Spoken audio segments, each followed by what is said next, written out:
Driving down the Highway 65. Someone let a big one and blew me out the door. The wheels couldn't handle it, the engine fell apart, and that's the end of my supersonic Crash! Kapow! Boom! Oh no!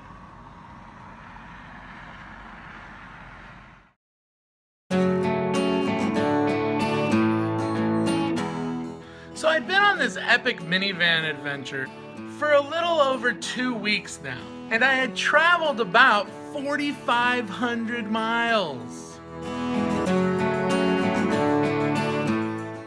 First, I drove up to picturesque Vancouver with my family and spent a few days exploring beautiful British Columbia.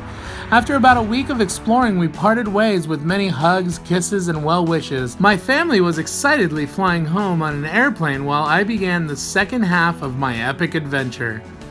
I first drove through the northern Rocky Mountain states where I visited several interesting Old West historical sites and national monuments.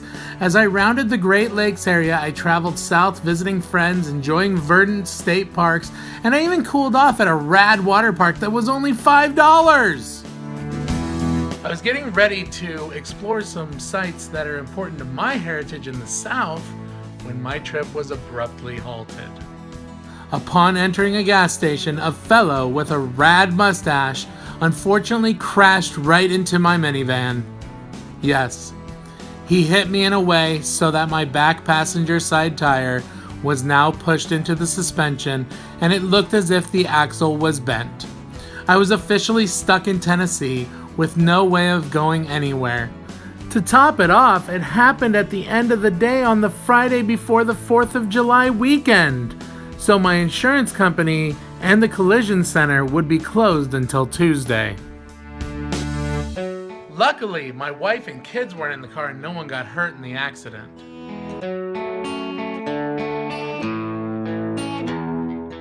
So here I was on the other side of the country, left with questions that wouldn't be answered for 5 days. I was stuck. A wave of emotions crashed upon me. I felt hopeless and alone. Fortunately, we live in a world where all I had to do was call my wife on the telephone, and she was able to help calm me down, get me a hotel, and then I was able to make a plan for what I was going to do next. Somehow I felt like a failure. I had to do something. So over the weekend, I had the van looked over by Firestone to see if they could at least make it drivable. But it was no use. I really was stuck. Coincidentally, some good news did come my way. My friend Amber and her family were visiting some relatives in Indiana for the holiday and were heading home in their own minivan. They agreed to swing by Tennessee to pick me up and bring me back to San Diego. The overwhelming relief I felt was vast. Currently, the minivan is getting fixed in Tennessee. When it is complete, I will have to fly back there and drive it home.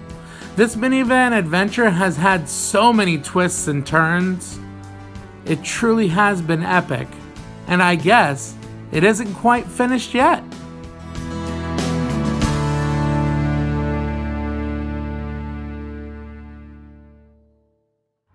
I'm here at the Flying Sea Ranch on Route 40.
Oh my gosh. Look at that cave.